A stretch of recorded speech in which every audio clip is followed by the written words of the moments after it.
Hey there guys, Peter here, back with my desktop. I know it's been a while since the last video, but here I am. First things first, I found this character sprite template from RPG Maker. I needed somebody naked and hairless to basically play dress up with during the game. This guy is going to be the basis for all our characters that we're going to see in the game. Or at least most of them, the humanoids. After that I went down and downloaded, well, basically all of this. From Rainer style sets I downloaded all the graphics that I can possibly use in my game. And that was it. Now I'm in front of another challenge. I have two ways of doing the game. I have the option to use the integrated view function in GameMaker. The thing about the integrated view function is this. Let's enable just one view to show you what's going on. We're going to 400 by 200. This is the view we're currently having. X is 10, Y is 10. You see that thing here? This is the view we're currently having. 400 by 200. There we go. Now, I can use this and I can make each character has their own view. But here's the thing, if you look at the right side, you'll notice that I only have 8 views. Meaning that I can only have 7 characters on screen plus 1 view for the entire map. This is one thing, this is one of the limitations. The other limitation is that I must physically build inside one enormously huge room. I must build all the dungeons in the game. Because those views need to be in the same room, all of them. Meaning that on one huge screen I must show the player a small crop of it where the map will be. For example, if this is where our map will be and our player will basically play the game, all the rest of this space needs to be filled with dungeons and dungeon maps and whatever. Okay, let's say we have 40 by 20.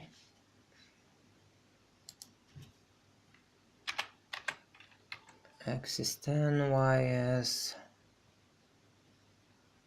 250. Visible. This is going to be a window of one of our characters. And over here, this guy, let's put it over here. And over here, this entire row will be a single dungeon. And below it and below it. And I need to make a few different of those dungeons. Let's do this. I'm doing a short demonstration just to show you what I mean. 320, 325, there we go, 40 by 20. There we go, this will be another dungeon and so on and so forth. And we'll have all of those projected over here on the small map. But I need to build the dungeon, the entire dungeon, with all its possible entrances and exits and everything else. That's the easy way, that's the easiest way to do it. And I'm going to do it that way just to show you that it's very easy and very fast to build a small map with that thing. But here's the thing, 8 people, 8 characters is very limiting, first of all. And the other thing is, I want to include quests in that game. Basically a quest line that your characters can follow. For example, remember Pirates of the Caribbean 4 where they need to find the Fountain of Youth? Well, there could be a quest here where you need to find the Fountain of Youth, and all you need to do is send your people in particular direction until they got some information where the Fountain of Youth is. But for that to be true, there need to be a dungeon that have somewhere in it the Fountain of Youth. And I don't want some character just stumbling randomly onto it. I need to handcraft absolutely everything and make room for every possibility, for everything that could go wrong, and so on and so forth. I'm going to do this. This is not that difficult. It's a limiting, that's my entire point.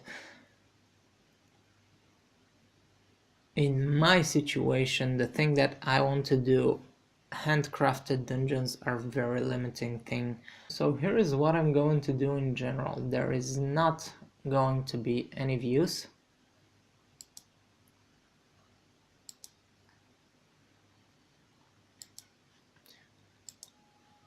Nope.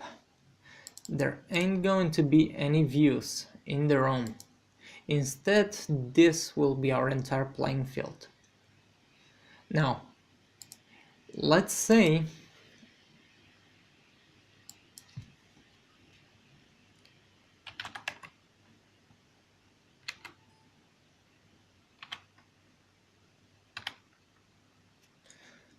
that this is one of our characters. Okay? This little window, let's say that this little window is my character. This is the entire map that the player will be playing on, and this is one of our character screens, one of our small tiny character windows. Here's the thing, that window will generate the dungeon on the fly, meaning it will just draw the dungeon, and whenever I get a specific quest or I'm on a specific mission to find something and to gather certain resources or something like that, this little object will generate this exactly the item I want in exactly the way we want it to be. Basically, I'll procedurally generate the visuals of the dungeon. The good thing about that is that I don't need an enormous room with all the dungeons pre-built and all the objects placed beforehand. This means that I'll set up a lot of calculation power, because every object, no matter effective or not, still have a lot of built-in functions that need to be calculated, and this will eat up a lot of calculating power. The last time I stopped making this game because I pre-built a couple of dungeons, I made our guy walk around them, and the frame rate dropped to 17 as soon as I introduced loot. And we don't want this thing to happen here. So we're just going to have one screen actually with our character and the map. In our character window, we're going to generate the dungeon he's walking in, and that's it. I'm going to first pre-build a couple of dungeons just to show you guys how it's done, and then I'm going to procedurally generate my dungeons on the fly. Next time I'll finally start doing something like setting up some basic stuff, and I think I'm going to do the drag and drop system. Okay, that will be all from me for today, and I'll see you in the next video.